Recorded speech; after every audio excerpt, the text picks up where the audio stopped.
ever get a chance to, please do so. And they're in great company with you. How awesome. Thank you. You don't even go right. I know I can't even read.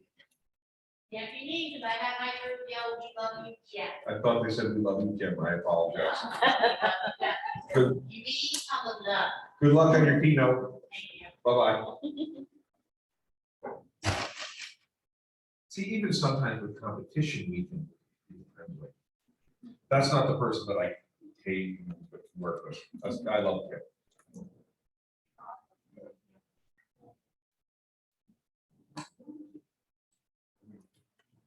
Ready to go? So the most important question for all this as we jump back in is how can we help our clients develop a better EQ, which is going to help them cope better in the world around them if we aren't skilled at it.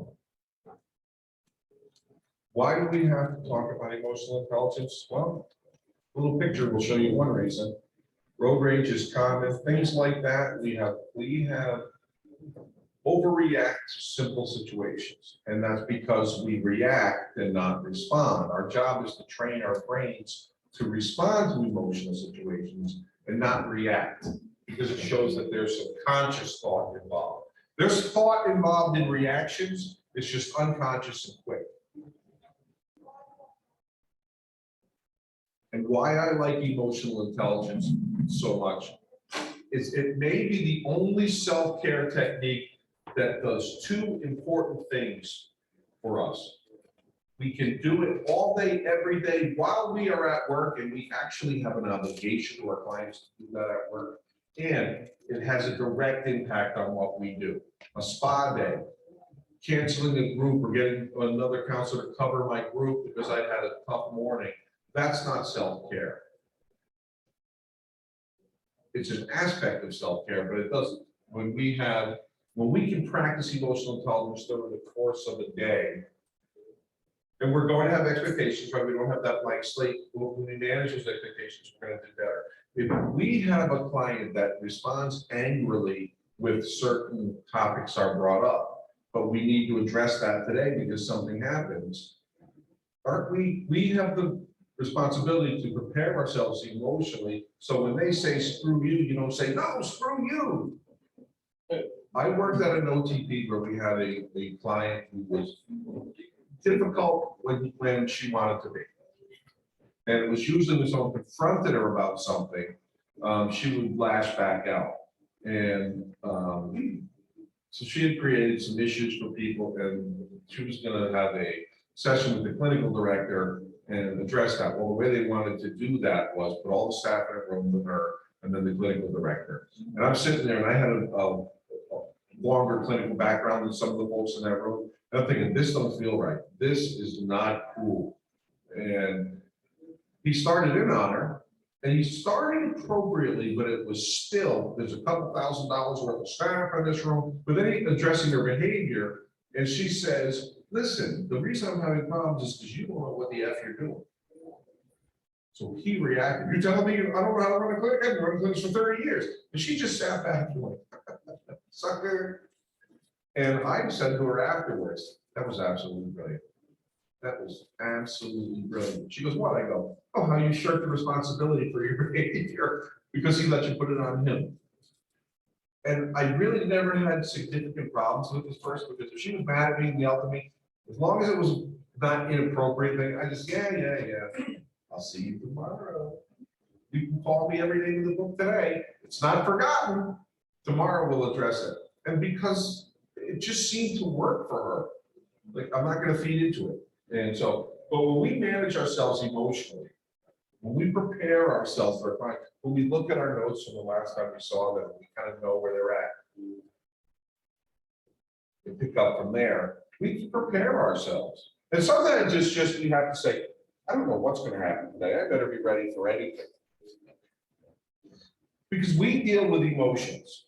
And a lot of times in our training, many of us are not equipped to deal with emotions based on our training. Most SUD counselors are not trained for that, because it's a larger part of therapy and something who's And I'm not saying that to demean substance, that's the reality. We deal in this role with very acute things, and some of those are emotions, but they're so labile, they may not stick around. We're not necessarily trained how to deal with emotions because of the depth of them. So it's best that we kind of not tiptoe around, but deal with things in the moment as opposed to long-standing. So we have to manage our emotional intelligence, so we're providing a model for our clients, because emotions are fast and sloppy. Going back to elementary school lunchroom.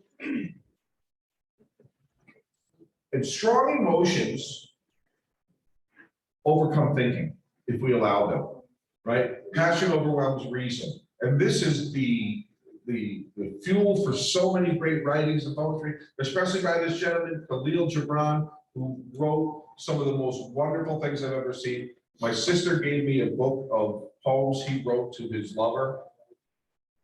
Amazing things called I Care About Your Happiness. Gave it to me in the 7th grade when I went from back then it was junior high, it wasn't middle school. I went from the 6th grade into junior high. I still have that. Like I said, I graduated high school a couple of years ago, so that book's got to be at least 10 years old. I still have that because the writings were so meaningful. So, and what he says about reason and passion is reason ruling alone is a force confining, and passion unattended is a flame that burns to its own destruction. So we can't be cold, but we can't run hot either and expect things to be okay in our lives, because we're not showing an appropriate reaction to somebody. But he also says very simply, let passion be your sail and let reason be your rudder. I especially like this one because when I talk about, and one of the things that I talk a lot about in training is self-disclosure to clients. And I say, look, your recovery history, your recovery life should be the fuel in your tank that drives you, but it can't be your, I used to say roadmap, I can't say that anymore. I have to say GPS or Waze. Right? So it can fuel you, but it can't get you there. Your passion can fuel you, but the reason, your brain has to really fill the rudder. And the emotions are difficult, not just because of what's happening in the brain necessarily, but because it happens, what happens to our body, right? We have a mind-body connection, and it is very, very, very real. When we get angry, the old part of our brain, the animal part of our brain, we get that fight or flight kind of thing, right? Blood rushes to our hands, making it easier to lash out. It's a millions of year old protective thing. A rush of adrenaline occurs, our heart rate increases, and we generate a pulse of energy. When you get angry, you have energy. I don't know anyone who's been really, really angry sitting on a couch. If you're watching a football game and something happens, people jump up, right? Or if you're, one of my favorite things, I watch Love After Lockup. I admit, that's my thing. And when somebody does something stupid, I lean forward and I yell at the TV. Hey, what are you thinking? Right? My emotion of it, which subsides quickly, thankfully, it overwhelms reason saying, oh, that was just a stupid thing to do. So I'm into the show.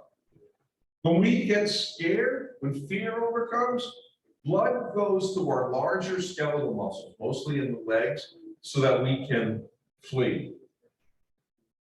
The fight or flight, that's part of that as well. So we get scared, our mind wants to protect our body, blood rushes to our legs because that's where we need the blood to move our legs. And then in happiness, changes in the brain can inhibit negative feelings and fosters an increase in available energy. I have incredible energy when I finish training. I love this.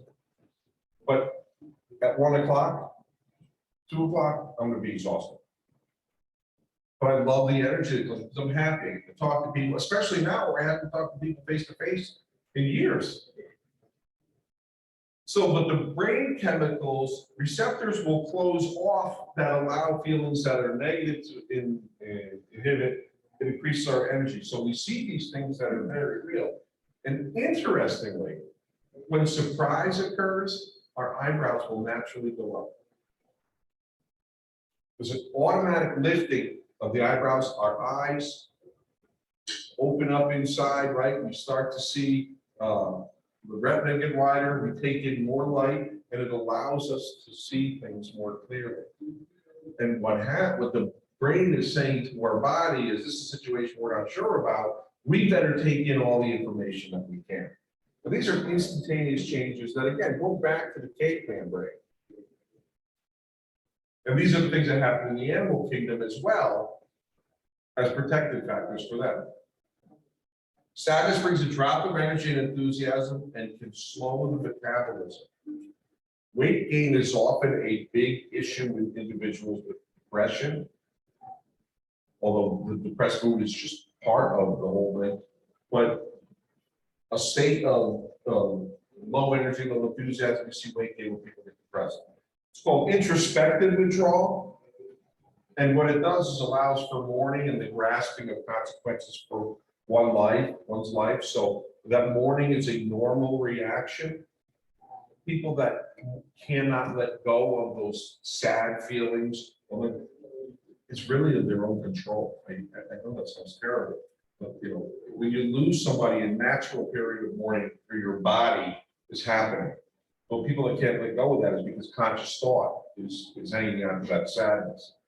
That's why when you see people celebrate live, when somebody passes and there's a celebration of that individual's life, the language is uplifting and people are remembering that person, it helps with coping. Your body's going to naturally mourn your brain, but it's going to also consciously change the way your brain is processing that information. People say that's disrespectful. I remember at my mom's funeral, she died when I was young, 23, we were laughing about some stuff that she said to my stepfather. My stepfather was disrespectful. Your friends were laughing at that. I want to say, we're laughing with her. We're laughing at you. I didn't say that. I just got a different tongue. Emotional intelligence is, again, very simple. It's mixing emotion and thought in harmony and balance. For those of you who don't know, that is Simon and Garfunkel. They're very old individuals, but they had tremendous harmony. I almost put up the Everly Brothers, so be thankful I didn't go back to the 50s. And that balance, what did Mr. Miyagi preach? Balance, balance, balance. So, yeah, always look eye in the eyes. So when we balance that emotion and thought and put them in harmony, that our emotion is appropriate for what's happening, because our body naturally is going to have that again, unless we have a personality disorder and there's changes in the brain. But the average person is going to have a similar response.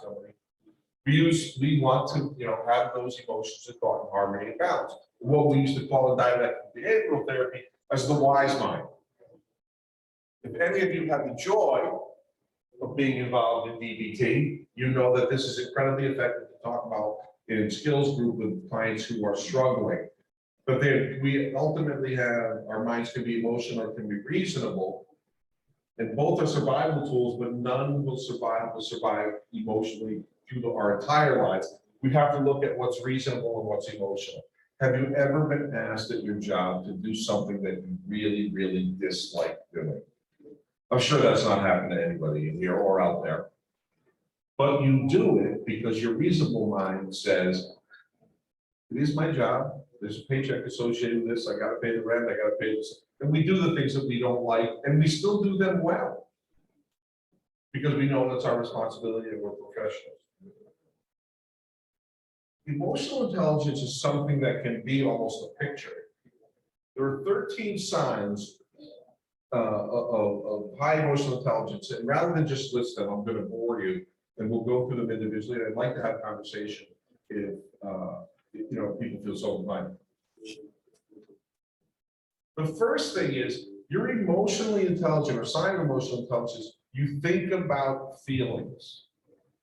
So because feelings are natural and they change from second to second, again with the DBT, feelings and emotions are like waves on a beach. One comes and hits, and it's going to ebb, but then another one's going to come. So when we hang on to these emotions, when we think about that, it lessens that we're going to hang on tightly to emotions. That can be damaging to our functioning in life.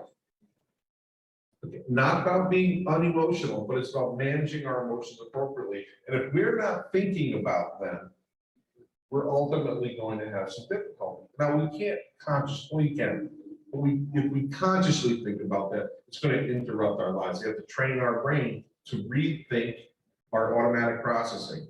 And if you can train your brain to hit your alarm clock on the left side of your bed when it's usually on the right, you can train your brain to rethink the way it motions. And you can't say, am I responding too much to this? But if you're overwhelmed with something, you have to think about why you're overwhelmed. You have to think about those emotions. Or if you're not having an emotion, why am I not affected by this?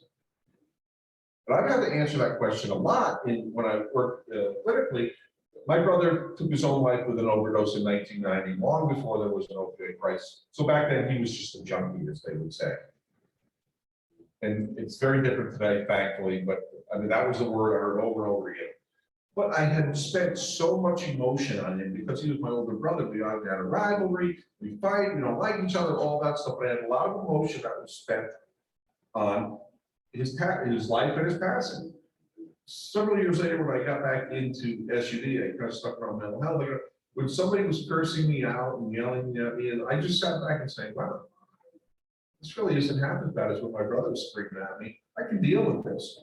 And I wouldn't necessarily have an emotional reaction. I get that Freudian stuff.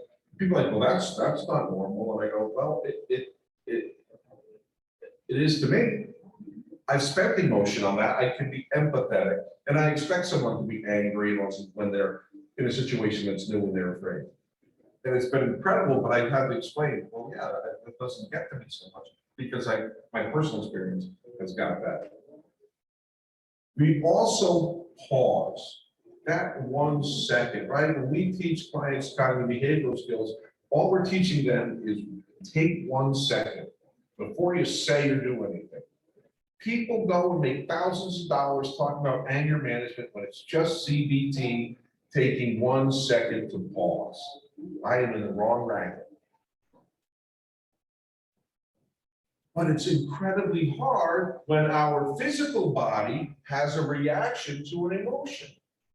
So when we talk about surprise and what happens in our body and anger and fear and all those things, when that comes, our mind automatically pays attention to that and we respond from it. Like if I'm scared and I'm sitting with a client, they say something that I'm fearful of, and all the blood rushes to my legs. I may not physically act, but my mouth is going to have that reaction.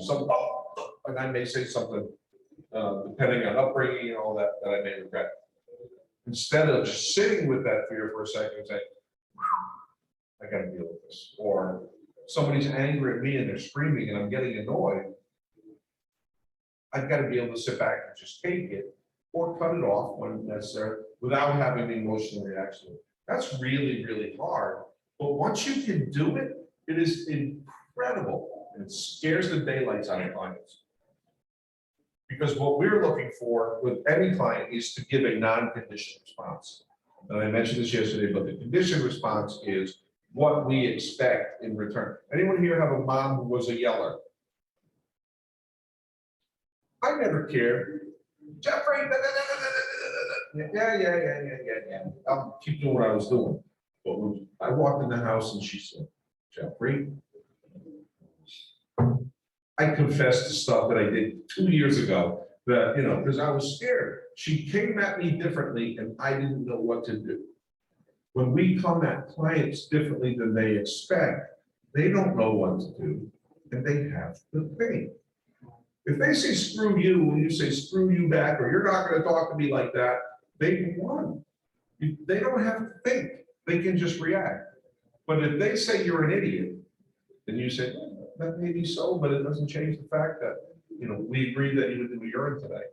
They're like, what? I don't have that ability to control someone's emotion. And then they have to change. So we're actually modeling that thinking. It is difficult, but once you master it, it can be done. We also want to strive to control our thoughts. That we know is very, very, very important. I naturally have inappropriate responses to almost everything that someone says to me. I don't say them generally because I think and say, I can't say that. Can't say that. But that's another, it's a sign of emotional intelligence and gives us more comfort in life. Right? If I wanted to express all those thoughts, I could learn to be a stand-up comedian and use them in an act. But I can't say that to people, especially now. It was easier when I was a clinician because I didn't have anything over somebody else's job. But as an administrator, as executive director now, I go to meetings with other executives, and I can't say half the stuff that comes in my mind. And usually it's, what do you think?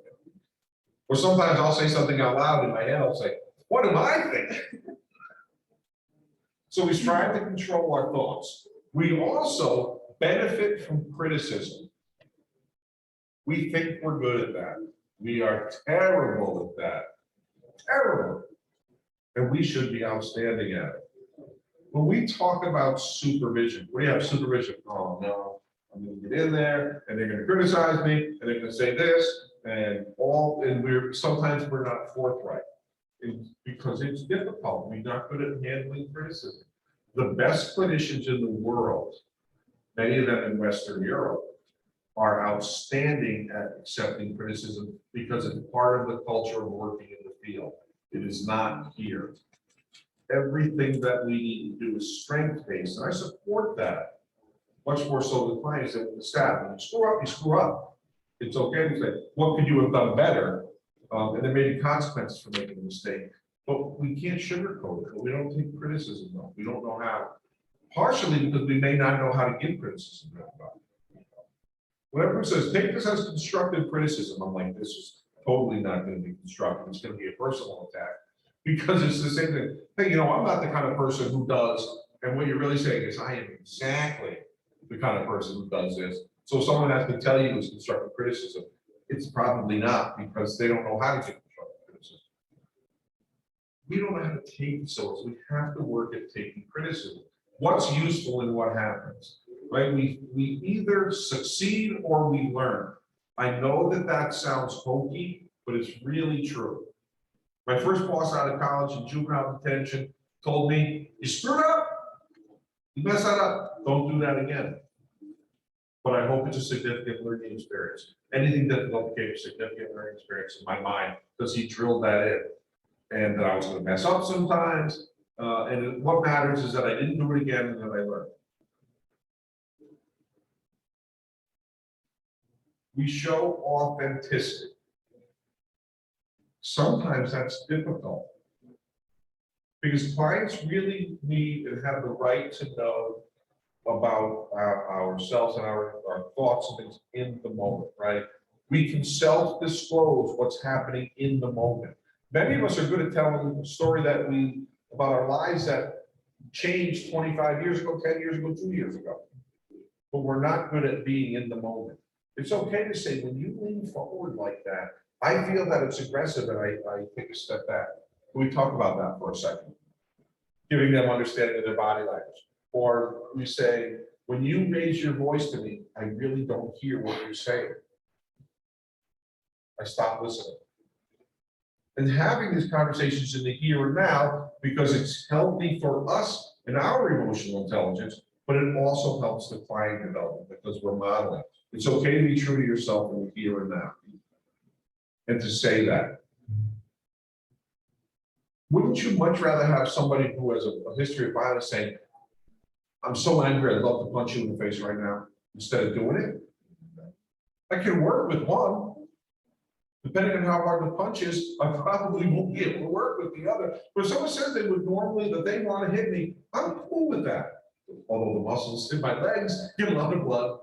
But I can deal with that. And it's incredibly emotionally intelligent for that person to say that. And I don't think we give people enough credit for that. We'll say, that's not appropriate to say. No, it's absolutely appropriate to say. Knocking me out is what's not appropriate. We demonstrate empathy as a sign. Empathy and sympathy are two different things. I struggle when we say to clients, I understand, because we don't understand because we're not them. However, what I say is, it may be, I may walk the same path, but I walk them in my legs and my feet. We had a conversation about that yesterday. And So it's important to recognize their path is different, and we can empathize by asking questions. Help me to understand. Tell me what it's like for you, because I only know what it's like for me. That's empathy. Sometimes the greatest thing we could ever say to a client is something as, "Hey, you're right, that stinks." And that's empathy. The hearing what they're saying, accepting their view of it, and just agreeing by saying, "It sounds like it stinks." Even if it's something that for us would be easy to handle. So we demonstrate that empathy. And empathy is about respect.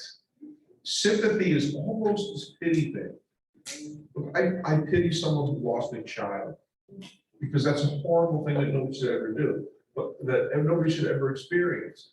But I have empathy for the general person on the street who's experiencing some sort of minor difficulty in the day. I get that.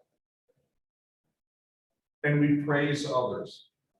But we actually take the time, take 2 seconds to think about something doing well, and then genuinely praising somebody for that, even if they're not in the room. A client telling you someone in their family they said, "That's a great job by your family member. You did a great job with that. Your family, your sister, mother, brother, cousin, they're right on that. It was beautiful." Very hard. And there's 3 words that I despise. I don't hate a lot of things. I'll say it. The New York Jets. I hate the New York Jets. That's really about it. Good for you. Good for you are the 3 most phony words on the face of the planet. And even when somebody says them and genuinely means it, I still cringe. Sometimes I want to say that because I genuinely mean it, but I want to think of other words because good for you sounds patronizing. All I did is good for you. That is horrible. And when someone says that to you, aren't you thinking, they just told me to go pound sand? They really just told me to take a hike. So we want to be able to use words to express true praise, saying, "That is fantastic. I'm glad that worked out for you." Good for you to me is a trigger word. And I think clients hear that in phony ways so much. Like, good for you, you did something different for you, but it doesn't meet my view of what recovery is, so I'm gonna patronize you and say that. Instead of asking, "Man, that sounds like, was that difficult?" But we give praise and it's genuine. We give helpful feedback when asked for. Right? We're not advice people. We're not palm readers and things like that. If you ever watched The Marvelous Mrs. Maisel, which itself is marvelous, we're not, mystics. We don't read that. We can do, "Hey, do you mind? What you're saying is triggering some thoughts for me. Do you mind if I give you some feedback on that?" Chances are they're probably going to say yes. But if they say no, they say, "Okay, if you want, that's cool. Let's move. Keep going." And the amount of respect that shows to another person about their simple humanity and about what their needs are, you can't measure. But those are the things that matter in treatment. We apologize. There's nothing better than saying we're sorry when we mean it. It's really, really hard. And I can think of a situation when I worked with the inmates, I got really angry. We got a shouting match with one of the guys, which A, is stupid, since he was an active gang member, but it was also clinically inappropriate. After the group, I felt so bad, and I asked him, can we talk about it, and let him pick the space. And I said, that was, I have no words, I was wrong. I should have never done that, and apologize. And he goes, "I accept it." And I go, "I appreciate that, but I'm not done yet." So he thought he was gonna get something like, "Hey, Jeff's gonna sign off on parole, or he's gonna sign off on a furlough." But the next day I go in the group and I said, I have to start by apologizing to everybody, because I'm sure everyone's going, I should never have done that. I was wrong, there's no question about it. And the amount of positive feedback I got from inmates, chronic violent offenders, was incredible. Because people are used to somebody apologizing, and it doesn't really work in their world. But they didn't know how to handle it. They're like, wow. But I owed it to the guy that I yelled at. I yelled at him in public. I needed to make it right as much as I could in public. It was incredible. I had no intention of thinking it was gonna be that powerful. I really just had to make it right with this individual for my own safety. But it happened to work out that way. And we forgive and forget. A lot of people say forgive and forget, and we can forgive, but forgetting is hard. You'll hear people say, I forgive, but I won't forget. Well, what happens when we do that? That same occurrence happens again, whether it does or not, because we create it. When that person that we didn't forget what they did before, we take any other situation and turn it into the one that we don't forget, and we create that because it's an expectation, right? It's a self-fulfilling prophecy almost. We're creating a situation where that person's going to screw up that way again. And that is incredibly unfair to that person and incredibly unfair to ourselves, because expectations of people limits our ability to interact with others. We expect them to interact a certain way. Even some of the most horrible people in the world have positive attributes and individuals that love them for one reason or another. There's something good. There are very few people that are pure evil. There are a few that will come to mind that may be. But like somebody loves that individual. There's somebody's child. And I think that empathy and forgiving and forgetting, when you see the shows where people get to confront the inmates that may have taken the life of a family member and they tell them, I forgive you, it doesn't necessarily affect the inmate. It may or may not, but it takes the weight off of that anger and hatred off of the family so that they can live their lives effectively. Because yes, somebody passed and somebody's gone and it was horrible the way it happened, but my life still goes on. And I have to choose the way I'm going to live that life. So we can forgive and forget and take every situation without expectation. I know that that's nearly impossible, and it's kind of a pipe dream, but everything we do and being emotionally intelligent is on a moment in time. It's an aspiration that we work towards over and over again. We never fully get there because we can never fully get there. You know, that little point on the top of Maslow's hierarchy of needs, nobody ever gets there. This is very important to me in terms of emotional intelligence and how it comes off on others. We keep our commitments and we keep them as we say them. And we make sure that our commitments are understood and that the two people, the parties involved, understand everyone's role. If you say group starts at 10 o'clock, what time do you show up? At least 9:55, right? Because it starts at 10. It doesn't say you walk in the room at 10, but if that's what you're gonna do, hey, I'll be in the room at 10, then stick to that. You know, I'm one of those military kids that grew up, this time means that. But if you say you're gonna come in the room at 10 o'clock, then do that. And if you can't, hey, I'll be in by 10:05, then everybody else has the right to be in by 10:05. And that's fine. If you say that's what you're gonna do.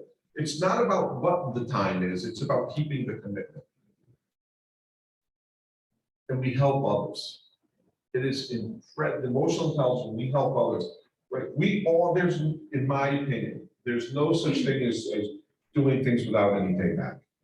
And that's not because I'm jaded, because everything we do, there is some personal payoff for us, even if it's just a good feeling. So it's not selfish. It's meeting our self-interest, right? And if I can do something for somebody else and I feel good about it, didn't I get something out of that? And my self-interest. If I'm struggling with something and I need sometimes giving back, doing something productive for somebody else makes me feel a lot better, but it also makes them feel better. Right? So we're able to give of ourselves. And I can't think of the word that I was thinking when we do things without expectation. I think it begins with an A. What's that? Altruism. I'm sorry. Yeah, I was in a coma for 5 years ago for 17 days. I got moved cognitive damage and grasping at words. That's true. Grasping at words. So altruism. I don't believe that there is such thing as a true altruism because we all get something out of doing something for others, and that's okay as long as it's not selfish. So we help keep commitments, and that helps us manage our emotions. Keep commitments. We do things for others. We feel good about ourselves. We're able to manage that. But most importantly, and this is the hardest, we protect ourselves from emotional sabotage. Sometimes that sabotage comes from outside. Sometimes we do that sabotage internally. But we protect ourselves from that so that we can consistently stay in that area of wise mind.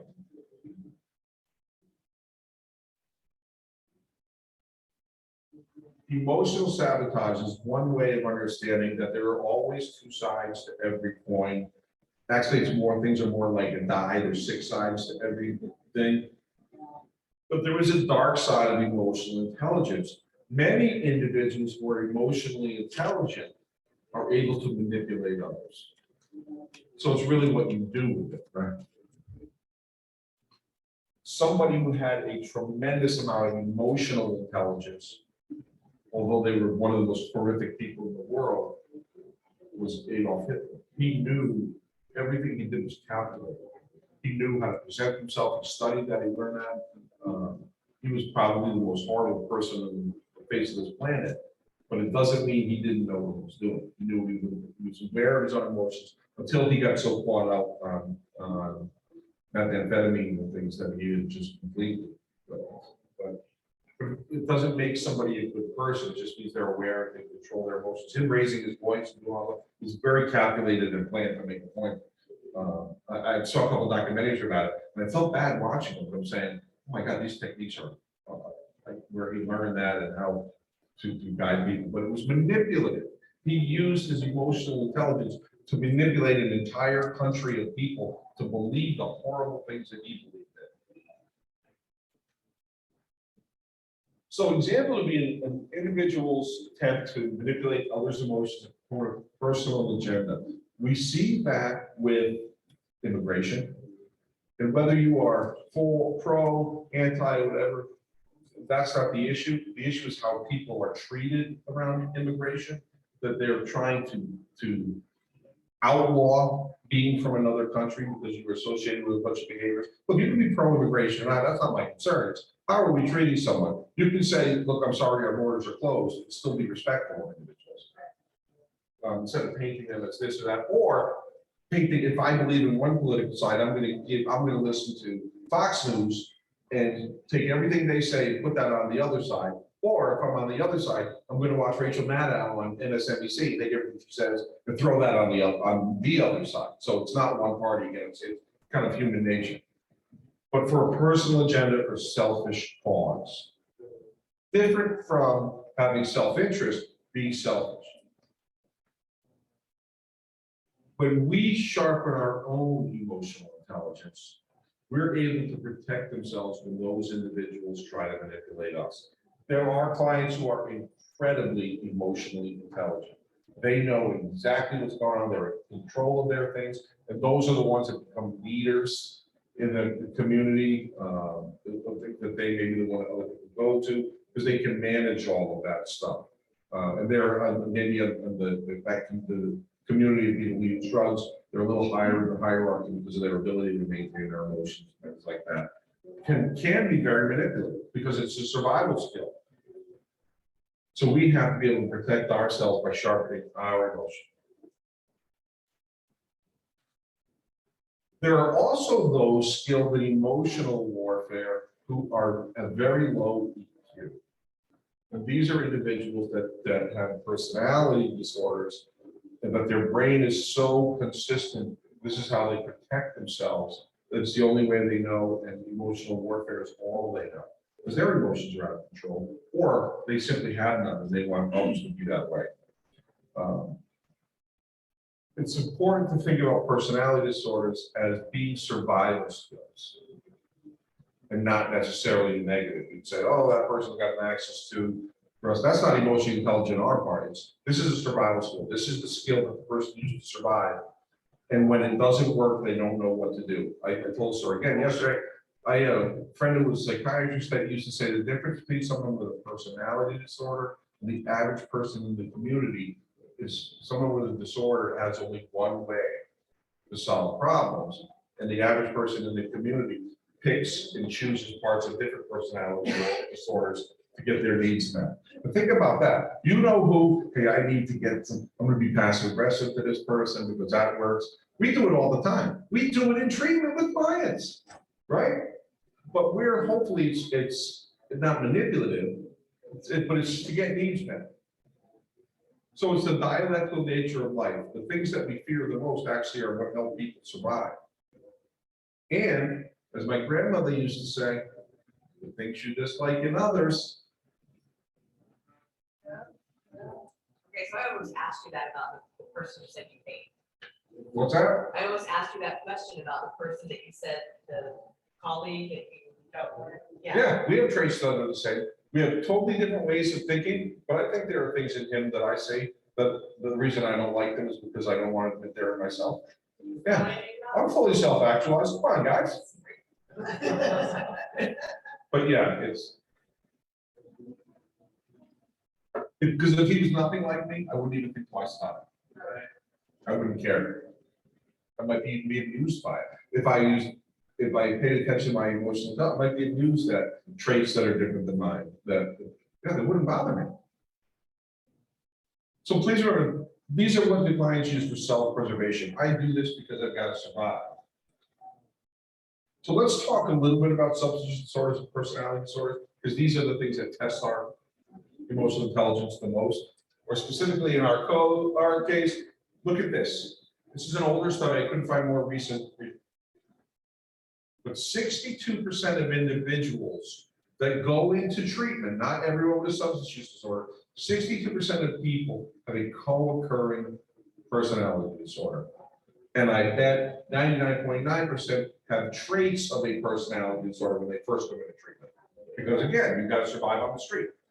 And I'm not concerned about diagnosis versus anything. I work with what's in front of me. I try to, the behaviors, and so, but it's to expect that and to say, well, there may be some difficult presentation with this client can help us get through, right? It's changing our expectations, saying, well, there might be something difficult. Most of those we serve will have diagnosable conditions, and most others will have identified traits of personality disorder. Doesn't mean that they have disorder, just have traits. You can show symptoms of a disease and not have that disease. But don't worry, because there's a commercial on TV that will sell you a medication to deal with that. And even though the side effects include death, this will cure your acne. It looked good when you died. You do not have restless leg. You know.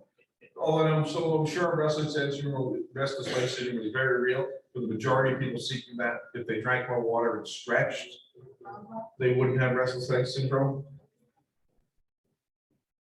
And most of what we see are in the cluster B. They changed the DSM. To me, this is simpler, and the last DSM is simple.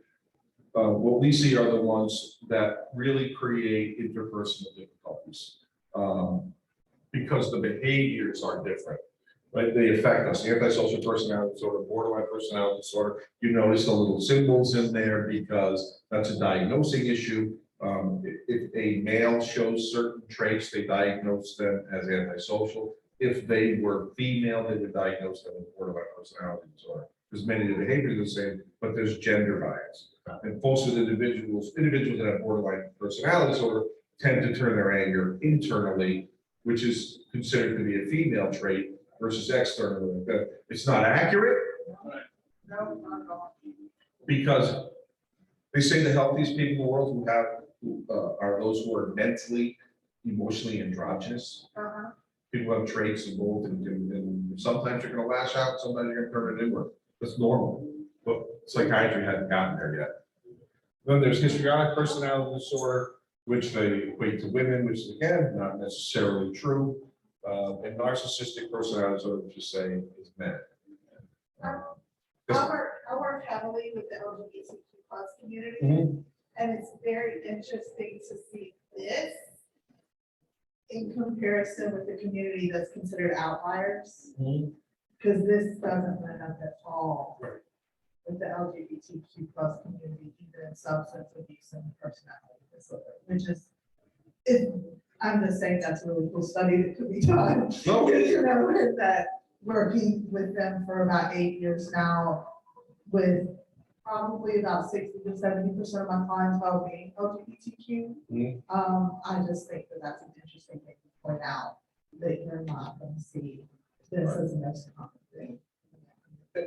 Oh, and I'm glad you said that, because I hadn't even considered it, but it makes perfect sense. And, psychiatry hadn't caught up with that kind of stuff, but for us, our own emotional intelligence, I put that out there because, just because you see something, don't get caught in the diagnosis because it's gender biased. Worry about what you're seeing instead of what it's called. One real quick from here. What do you think of a comment, a question from the Maybe. audience? Maybe. So they asked in comorbidity of substance use disorder and personality disorders, which do you feel most commonly came first? Yes. Yeah. I don't know. I generally don't care because I treat what's in front of me. And I think worrying about which came first has created the problems we've had. We started really talking about co-occurring disorders about 15 years ago. But up until then, it was if somebody, that was one of the issues with my brother, he couldn't get into substance use disorder treatment because his psychiatric symptoms were often too difficult that he couldn't comply, but yet he couldn't get into mental health treatment because he couldn't give a negative urine. Again, I'm not saying that would have saved his life, things happen, but I'm saying it's much better today that we say, we've got these things going on, let's do something about it. And we worry less about diagnosis, is more about an intellectual pursuit and billing. But why is it important to understand all of this stuff about what it's like with people who have traits of personality disorders? It can be emotionally draining. They can wear you out. But the more training and the more experience you get in working with people who exhibit these behaviors, the less draining it becomes. It can be incredibly stressful because the best laid plans.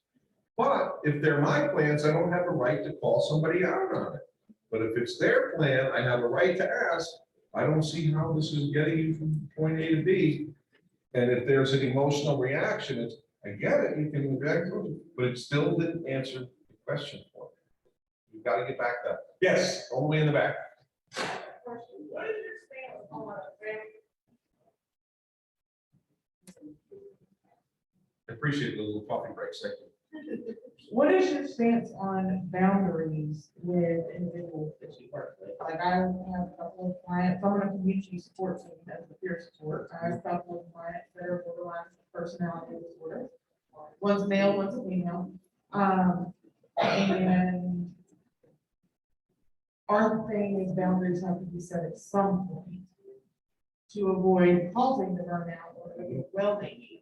Yep. What is your stance on being like, get cussed out and stuff like that? Oh, in terms of boundaries, they're different for your job role. A boundary for a peer worker or a recovery coach is very different than somebody who's clinical. But they should be, whatever the boundaries are that you hold in that role should be the same for every person you treat. Because it is fair and not, it's equal treatment and justice in treatment, which is an ethical thing. That just because somebody has difficult behaviors, that they're not treated differently than somebody else. You worry about the behaviors when they arise. And it's certainly okay to process them at a later date, process those behaviors, but you deal with it in the moment, just if you did if somebody had zero traits. If somebody's over emotional about something and it's jamming up what you guys are working on in the session, taking a break from that is okay. If someone's screaming and yelling at you, taking a break from that is okay. Because it's all focused on what they need. And what are we presenting? And I think it's emotionally intelligent just to maintain our boundaries. One of the things that I see a lot of, or saw a lot of in the field is hugging, right? I'm not a hugger. Stay out of my personal space unless I invited you there. Just my thing.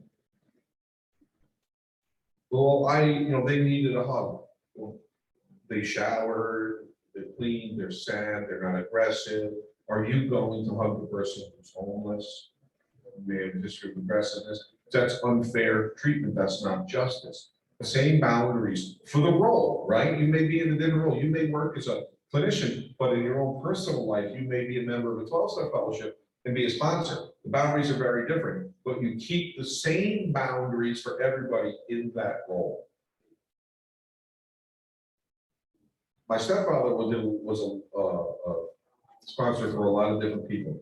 And because of us as the family, he developed a very important boundary that we would make sure he kept when he sponsored, that if we bring someone home, they didn't pee on the rug. Because it happens. Hey, Dad, stop bringing people here that are gonna pee on the rug. Because it's gonna happen when you work with someone who's actively drinking it, and that was the boundary. That we told him he had to adhere to. My mom was pretty strong on that. But I think that's I mean, it's again, another oversimplification, but it's a good boundary. Folks that display these difficult behaviors cause us to question our confidence. If we are emotionally intelligent, we can combat that. That's a normal feeling. Do I know what I'm doing? That's okay, you feel that, but when we get stuck with that, and we're questioning our confidence, that's a problem. Although if you really have a problem with a client questioning your confidence because their behavior is difficult, you might want to think about that for a second. If you can't get past that thought. Those behaviors also make us submit. We give in and we give them the response that they're used to. Screw you too. So that they don't have to do the difficult work that is so hard to tolerate. They're protecting themselves by aggravating us. And they just insulated themselves in a nice, safe little spot because we responded emotionally just like they expected. Because that's just what everybody else in their life has done. You know, I'm a bit jaded, I guess. I expect when I'm working with someone, they're gonna lie to me. Doesn't mean I don't believe everything they said, it just means I don't necessarily believe everything they say. I want to check it out, I'm gonna listen, and it's their story, they can go with it, right? And it'll come out in the wash as we go. But, so I don't necessarily get angry because they lied to everybody else. And when they get caught in a lie, people freak out. If I catch them, if they catch themselves in a lie, and I say, wow, I didn't expect you to lie to me. Although I did expect them to lie to me, again, it changes the way that they have to respond. And it shows that I'm not letting it get to me. So I'm not going to submit to their conditioned response. It facilitates burnout. And if we're emotionally intelligent, we're constantly working on it. Those folks that show those behaviors are not going to burn us out as easily. It comes, burnout comes, and that's where the spa days and then they come in when you feel a little bit just overworked. But in the general sense of self-care, there's no long-term benefits from getting a massage. Unless your health plan covers one every day. It facilitates vicarious trauma. Vicarious trauma is a very, very important thing in this field, that when you become the repository of everybody else's waste, they're giving us that stuff as a cathartic effect, right? They're releasing that stuff so they don't have to carry it. If we carry it, we become traumatized by that. It brings back stuff in our history, even if we don't have a history of trauma. But we start to feel the same or have similar responses. They say that if somebody witnesses a traumatic event, they have the same, many of the same issues as the person who was the victim of a traumatic event. Maybe not to the same degree, but they experience some of those. So we are going to pick up that as well. Emotionally intelligent folks are able to let it go appropriately. And if we're thinking about what they're saying instead of feeling about what they're saying, we can be empathetic, because that requires thought, but we can also be helpful. And it puts us in a position not to treat them fairly. And I think that was kind of part of the question about boundaries, and you'll see people who struggle with that. Look, this person has behavior, so I'm going to say none of that. It's very different if there were legal things, if somebody comes into treatment and they're a sex offender, well, because of this, I need to keep them away from anybody with children or things like that. That's different. That's a safety boundary. And you can't say that I'm going to keep every female that comes in away from it. You know, we've got to look at all of that stuff, but in general, boundaries should be just clear and consistent for everybody.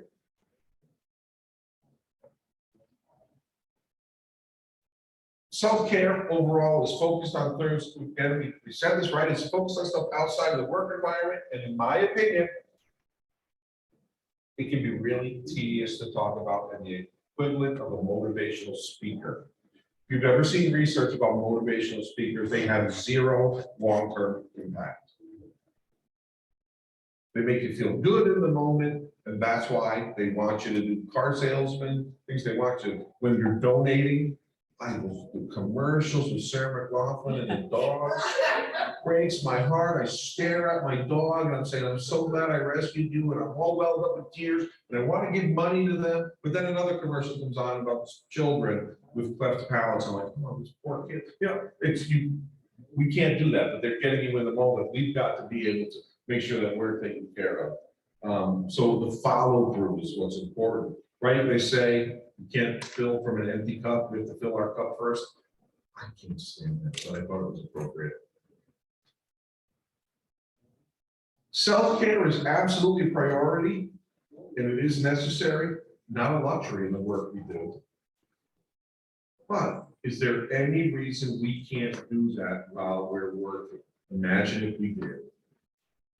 Please tell me everyone knows what that is.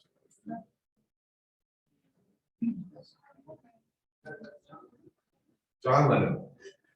So how do we build self-care into the workday? We're focusing on simple. We have two choices: aim for that blank slate, or change our expectations. We're not going to get rid of expectations, so we have to change them. Unless, of course, you've got that little neuralizer handy, I can press the button and everybody forgets everything, then we're in great shape. We change our expectations and we find our happiness. I apologize again, but that's corny as could be. But it really becomes our only logical choice. We have to change our expectations before we can ask clients to change their expectations. Right, we're actually forcing them to change their expectations when we don't respond emotionally to their emotional presentation.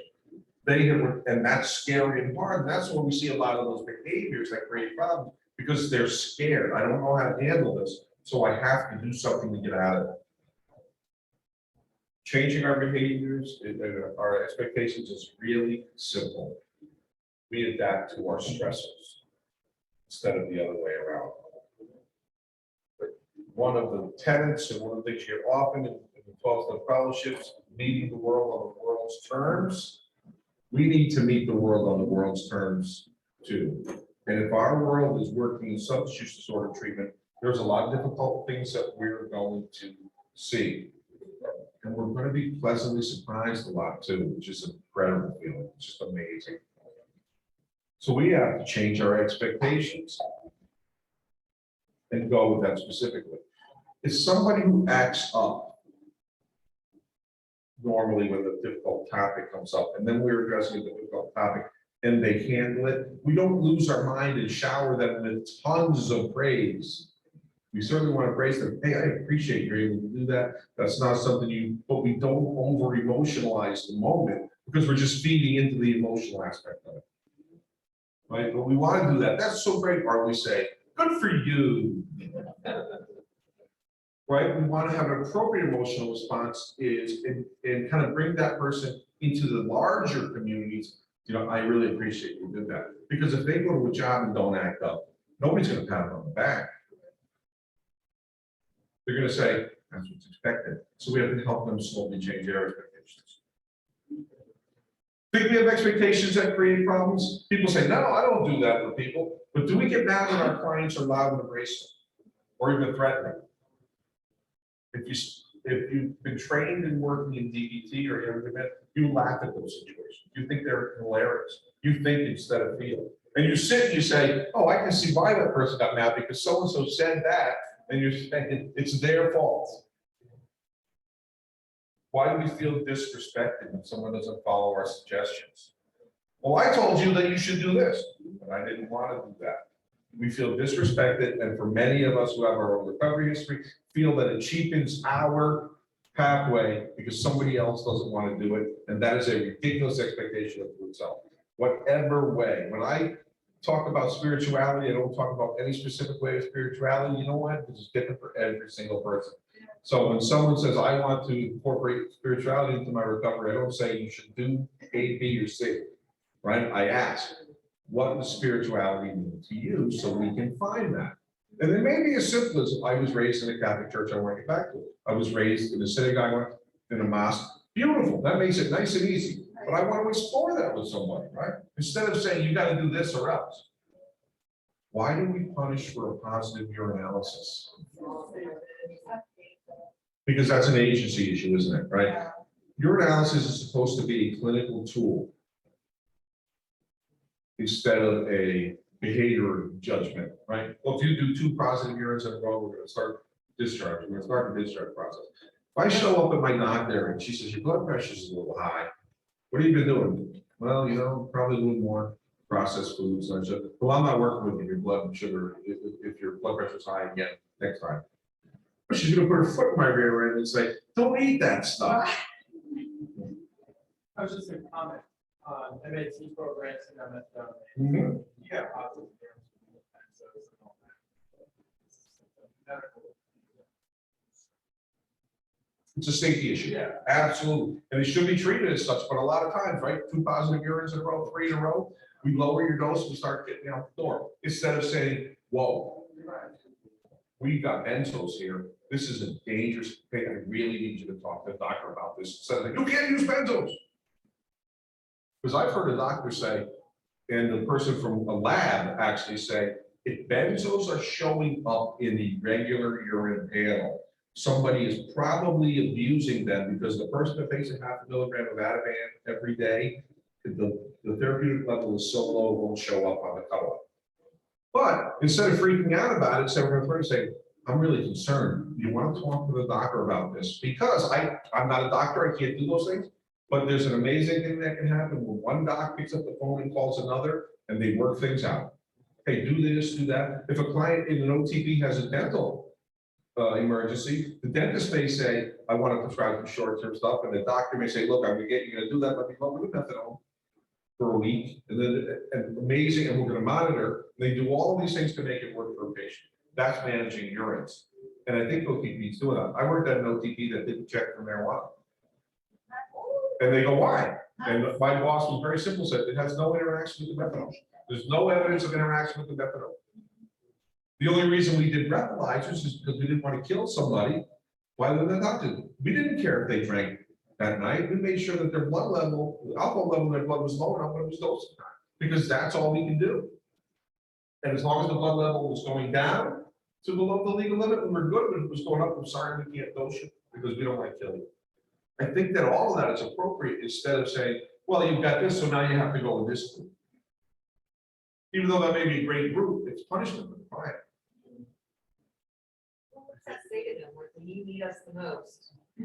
Yeah. We're done with you. We are the only field that discharges folks for showing symptoms of the disorder that brought them there in the first place. Whether you believe it's a brain disorder, or whether you believe it's a learning disorder like myasthenia, it doesn't matter. What matters is they're showing symptoms of this issue. And we're saying, we only treat compliant people. You know, you're compliant, we're only going to treat you. How about this? And regardless of how you feel about things like safe injection sites and things like that, the arguments that people have on either side is, we only feel people who are in recovery are worth saving. We don't feel the lives of people who use drugs are important. That's the message that you see, instead of having a rational discussion about it and coming to the decision that's best for the community. Although I just saw Rhode Island, they got approval, even though it's against federal regulations, they got approval to do a safe injection site, first fully operated legal one in the country. I'm curious to see what the data says, because the data from Canada and the data from Europe is spectacular. I think you know where I stand on that issue. I go what the data tells me, right? I don't know everything. I don't need to. But if the data tells me something is effective, I gotta pay attention to it. That's all that matters. How about we say this? We say, you didn't follow our rules, you're not compliant. They didn't agree with those rules. Those rules are not to protect them, they're to protect the agency. Policies and procedures. There are things in policies and procedures that are so tight that they're almost unethical. But that's fine. as long as they stay on the side of ethics, because the agencies are gonna protect themselves, and there are things that you could ethically do with a client that the agency may not let you do, because it's a problem on their insurance. Why do we spend so much time trying to convince somebody to walk down our preferred pathway, whether we took it or whether it's just what we choose, instead of letting them make their own way? We want them to walk on the sidewalks because we walked on the sidewalks, or because we think the sidewalk is best, as opposed to saying, cut through the grass. You know, if you were on a medication, if you take methadone or buprenorphine, that's a shortcut. Good. Why should somebody suffer needlessly if they don't want? And if somebody doesn't want to use medication, great, let's help them manage the withdrawal.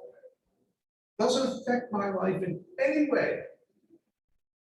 That client's success affects my life. And why do our programs regularly set someone up for failure? Women had terrible treatment success rates early, in the last 50 years. Terrible. And why was it? Because the treatment system was not designed to meet the needs of women. There was not childcare. There was not transportation. If somebody lived in a rural area, there's so many things that didn't happen. And they would think, well, they'll just leave they can leave their kid with anyone. Just because the mother is using substances does not mean she's a bad mother and is not going to leave with the people she may run with. People are very protective of their children in general, right? When we started to change that, we started to see programming that met those needs. It's amazing. Not nearly enough. And most of them are residential, which is really important. But what do you do when you've got somebody who can't afford childcare? Some places are great. Clinics at general hospitals are often great because they'll have a daycare where the patients can take, and it's just fantastic. But you don't see that much of it. And why do we cringe when they tell us they don't like us? I can't work with that person who doesn't like me. And that's just, it might be something about us, instead of helping that client work out whatever is going on with them, or helping them to understand that you're not going to have to like everybody you deal with to be effective. These are things that set people up for failure. And then my favorite, why do we tell people relapse is part of recovery and then punish them what they do when they do? We've already talked, right, about what relapse is. Let's say we tell them that using again is part of recovery when it's part of the disorder, not part of recovery. If my blood pressure is high, the doctor doesn't say, "Oh, sweat it, Jeff. Part of your recovery." No, they say, "We really need to take a look at this because something's up." So if somebody is using, everybody wants us to talk about what led to it. Let's look at the pathway. Instead of saying, what do we got? Where are we today? But if I go somewhere and say, well, I lost all of my days, I don't care about your days. I care about today. And you can't say one day at a time and then celebrate a number of days. It's a mixed message for people. And for somebody that's been successful in 12 months, you can have all day, I think that's great. But we have to also remember that that point is to show not to celebrate me, but to show the person who's still struggling that people can be recovered. Well, then it's an all or nothing mentality. Like, oh my gosh. To me, it's like, when I hear people say, oh, I used an X number of days, but then I did, and since I screwed all of that up, then what difference does it make now moving forward? Because I'm back at day 0, day 1, whatever, and I think it puts such an emphasis on that number of days that kind of like, it's just a really bad analogy, but going off diet. Well, like, I eat cake, so you know what, doesn't matter now. Yeah. I'm just gonna look like this forever.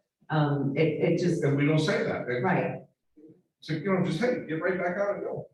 And I see so many people who come in to see us for other services that aren't substance use related, but there are all of those, peripheral programs, like we talked about, childcare, housing, all the different supports that they need.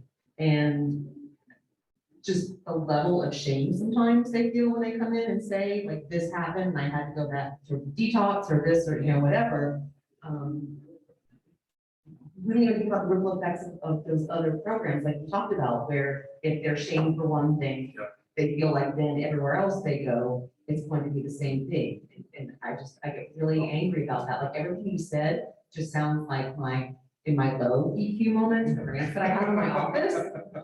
With the door locked and the little sound machine on, but we do, I feel like this is the only disorder or disease where the sicker somebody is, the cooler we are to them.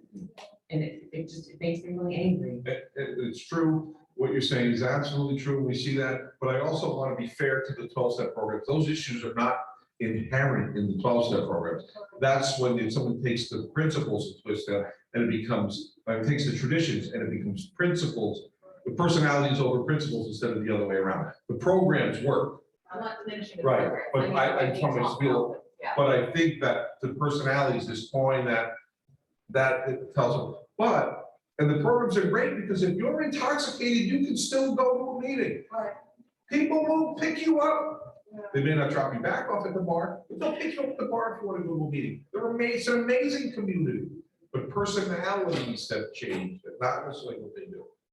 So it seems to me that this insanity that we deal with is our own insanity and created by ourselves and our own low EQ. And it's not rocket science, as I said, when we maintain these expectations, because we create our own emotional imbalance, can we not also balance it back out again? It's our doing, it's our problem, we can be the solution. I have to find a modern, tattoos. So we have to look at what's called cognitive restructuring. And healthier emotion patterns to regulate our emotions, healthily fix the thing, is we think clients are supposed to think that I'm an idiot.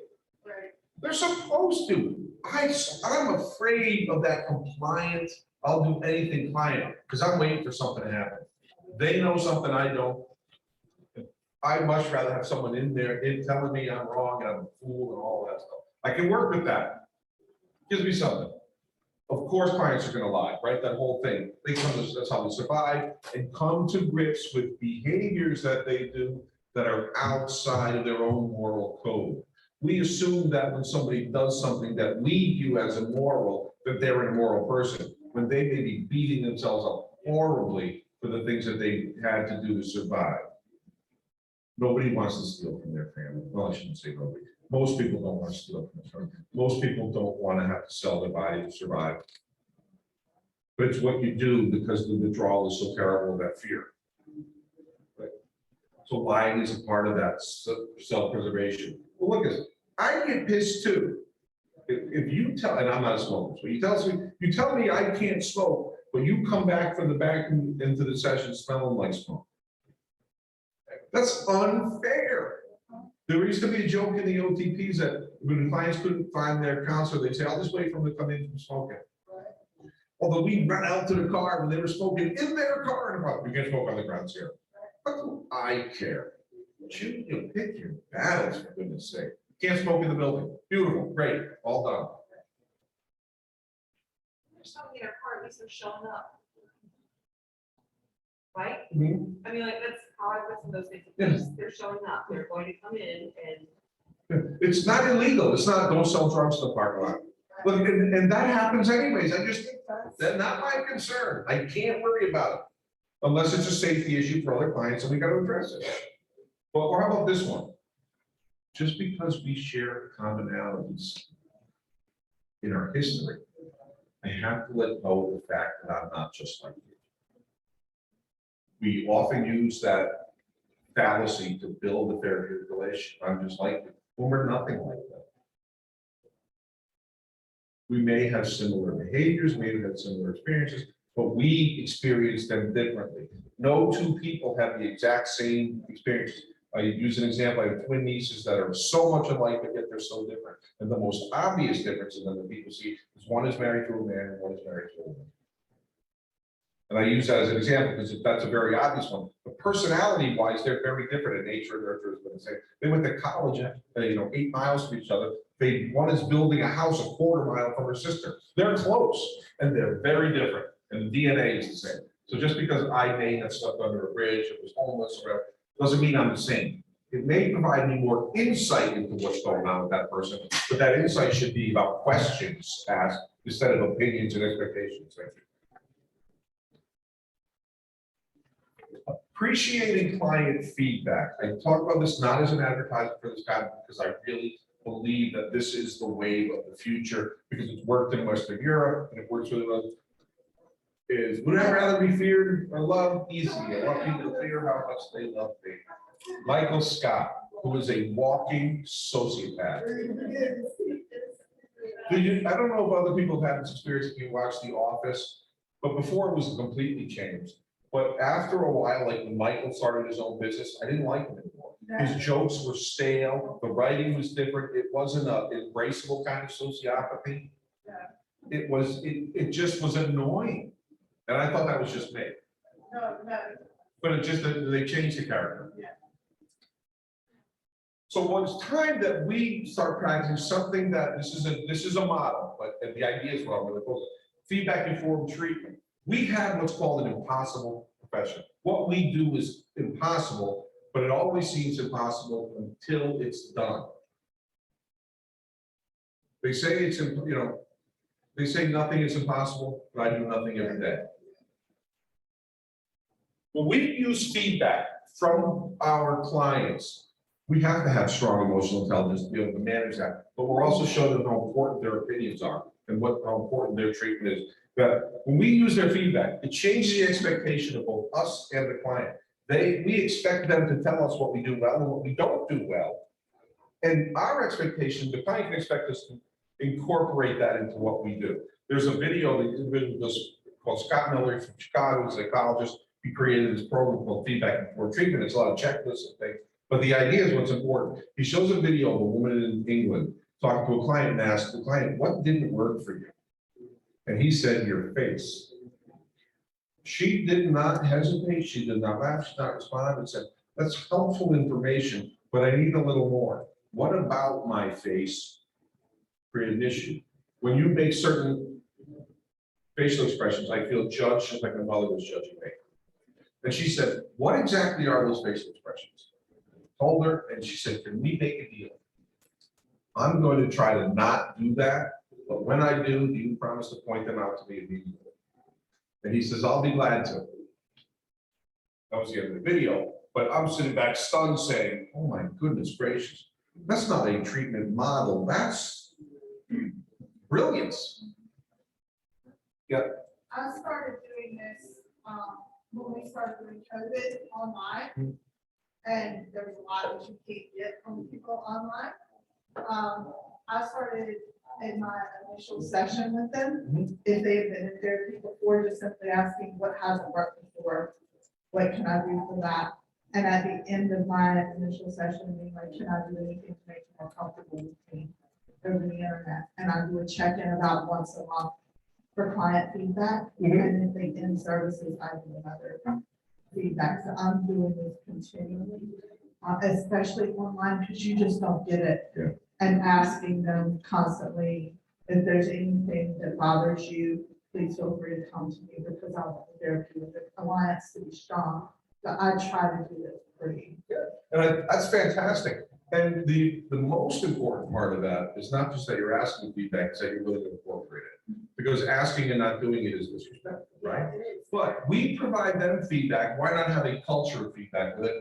If a client, you start doing something, they start shuffling in their seat, you notice it. Aren't you going to ask, whoa, what's happening with that, right? You're going to, maybe it be something you said. It's not necessarily, well, their issues must have struck them. No, maybe you said something that their mother would say to them, their spouse would say to them, that made them uncomfortable.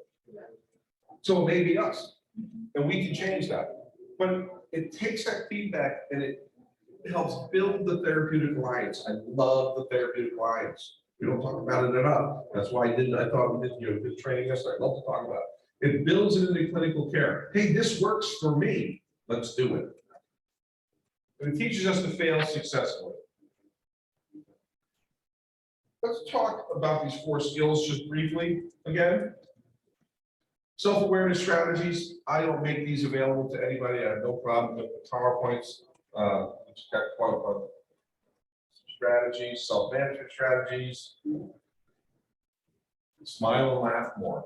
I have fun with clients. And sometimes I'll laugh I would laugh inappropriately, so why am I laughing? Listen to yourself. Hold on, listen to what you just said to me and how funny that is. The situation may not be funny, but the words are, and they'll sit back and they can laugh at a negative situation and say, you still an a-hole for laughing at that, but it is pretty funny. I should have worded it better. That's, inappropriate, but it's feedback that's important for both of us. Awareness. One of the things in social awareness is having a back pocket question. When you get stuck, always have something that you can pull out, and hopefully it's not, how about this weather? It's whatever it is for you. Hey, what's working for you? You know, I haven't asked in a while, what's working for you? What's not working, but was get that. Watch for emotional intelligence in pop culture. I love that because clients love that kind of stuff too, but it can't be like my references that are way out of date. Unfortunately, I don't have a clue about today's references. I don't know what the Squid Game is. But, and here's a question that someone asked, and I kind of really want to focus on this the last couple of minutes is, does using emotional intelligence does it create a risk for losing our in the moment authenticity? The short answer is yes, it does create a risk. But again, a risk that we can mitigate and manage. If we incorporate it into how we interact and how we behave, there's much less of that. But if we have to, at the beginning, we're going to see that, right? When we consciously are trying to incorporate it, we're going to have some struggles. That's just the reality, right? We can cope with that. But as we get more comfortable with it, what we're going to see is it becomes our authenticity. Because we don't have to constantly, it's part of that wise mind. We're focused on there that we recognize the role of emotion, we recognize the role of reason, and we put them together. Clarity of mind means clarity of passion. That's why a great and clear mind loves ardently and sees distinctively what they love. What they love, a clear mind knows what it loves. And it makes that love even greater.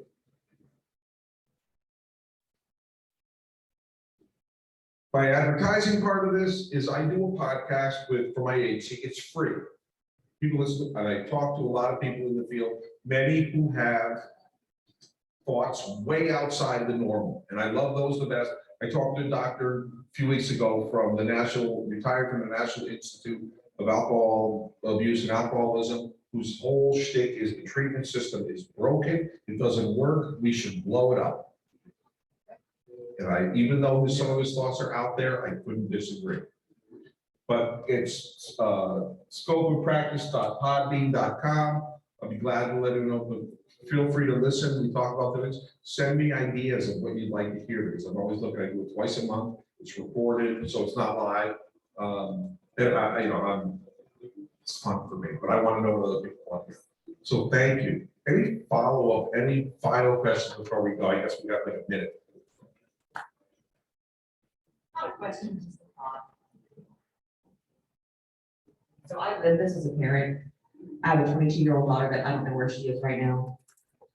We've been through 2 rehabs, IOP, partial hospitalization program, and I look at everything you had up there, and I always talk about how the system fails people. People don't necessarily always fail rehab. And I just appreciate everything you said, because I feel like if more of those things have been in place, that we may not be in a situation we're in right now. And I think when people go through these programs and they fail, they really start to think that it doesn't matter because I've done that twice. And exactly. And they feel like if there's not a good connection, I'm not sure what the right word is, but the way you talk about interacting with people, and when you said about the person wanting to punch you in the face, and how that, okay, having that feeling isn't appropriate or isn't inappropriate, doing it would be inappropriate. And I think so many people who have substance use issues, who have internal anger and all of those things, are constantly told that those feelings are wrong.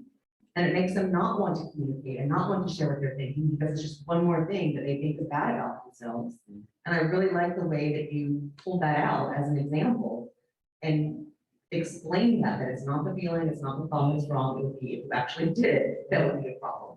Because I don't think that happens enough either. Somebody can be racist or sexist or whatever, a client, and all we can say is, hey, don't say that stuff here. I'm not gonna say that stuff in my office. We're not asking them to change everything. That's their issue. I don't have to like it, but I can say, the boundary can be, I'm not gonna let you say that stuff in here. I'm sorry, it's not gonna happen in my office. And people will come back for that because you're not trying to change it. We all have an advocacy role to play and change the system for the better. And we can do that one client at a time. When we give that non-conditioned response, when we treat clients like human beings and how they're not used to being treated, we change that one person. And we can change the system that way. I'm lucky I'm in an administrative role, I can push for some bigger changes, but you can change the thing one client at a time. Because when someone says, hey, so-and-so treats me, I really like how that person talking to me, others will come, and they'll be busy.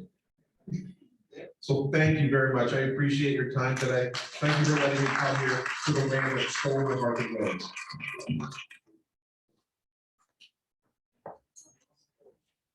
This top resource, Daniel Goldman, that's the EQ, emotional intelligence book. It's really good.